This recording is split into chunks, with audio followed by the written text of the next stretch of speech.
Hello everyone, welcome back to my channel. আমার TRD ব্লগে আপনাদের সবাইকে জানাই অনেক স্বাগত। তার সাথে সবাইকে জানিয়ে রাখি গুড মর্নিং।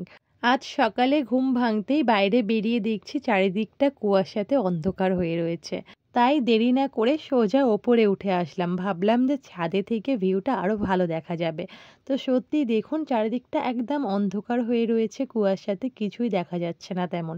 বেশিক্ষণ ছাদে না থেকে চলে আসলাম, কারণ আবার কুয়াশাতে ঠান্ডা লেগে যেতে পারে। নিচে এসে খাবো এখন এই জলটা। এটাতে প্রচুর পরিমাণের ভিটামিন যুক্ত আর কি, সবজি শাক পাতা নাতা এটা আর কি ভিজানো রয়েছে। আগের দিন রাত্রেই ভিজিয়ে রেখেছিলাম, তো যাই হোক সেটাই এখন খাবো জলটা। তো খেতে খুব একটা ভালো আমার লাগে না, কিন্তু খুবই উপকারী, সেই জন্যই খাওয়া। আর ভালো জিনিস সবসময় আমার কাছে তিতই মনে হয়। তো যাই হোক আবারও ছাদে চলে এসেছি, কারণ সকালে যখন উঠেছিলাম ওপরে তখন দেখেছিলাম যে গাছের লঙ্কাগুলো বেশ হয়েছে ভালো, তোলার মতনই হয়েছে। তো এখান থেকে গোটা দুই লঙ্কা তুলে নেব, আর এই গাছটা থেকে গোটা দুই বটবটি তুলে নেব। যদিও বটবটি আজকের কোনো কিছু রান্না করব না, তো তা হলেও এগুলো দেখলাম যে হয়ে এসেছে, পুষে গিয়েছে আর কি ভালো, তো ওই জন্য করেই তুলে নিলাম।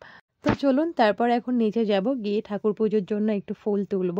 আমার স্নান হয়ে গিয়েছে, এখন আমি একটু ফুল তুলে নেব, পুজো দেব, তারপর রান্নার দিকে যাব। যেহেতু এখন শীতকাল, ঠান্ডা পড়ে গিয়েছে, তাই গরমের সমস্ত ফুল এখন প্রচণ্ড কমে গিয়েছে, গাছে ফুল নেই বললেই চলে।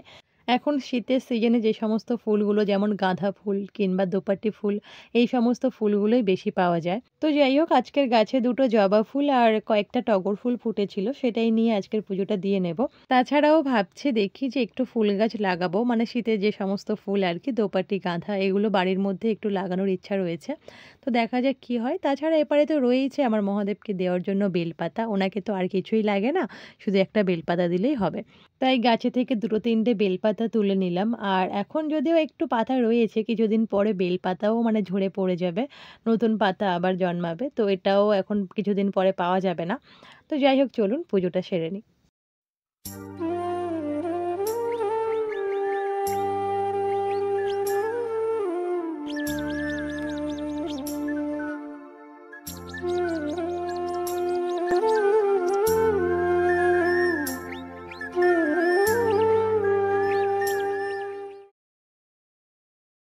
অনেকক্ষণই হয়ে গিয়েছে ঠাকুর পুজো দেওয়া, তারপর আমি এখানে ভাত বসিয়ে দিয়েছি উনানে। তো চলুন আপনাদেরকে একবার দেখিয়ে দিই যে আজকে দুপুরের মেনুতে কে কে ছিল।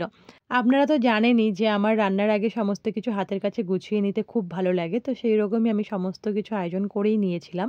এখানে ছিল ডিমের তরকারি, তারপরে রয়েছে পাতলা করে মুসুর ডাল, দেখতেই পাচ্ছেন, সাথে ছিল আলু ভাজা, আর ছিল ঝিঙে আলু পোস্ত।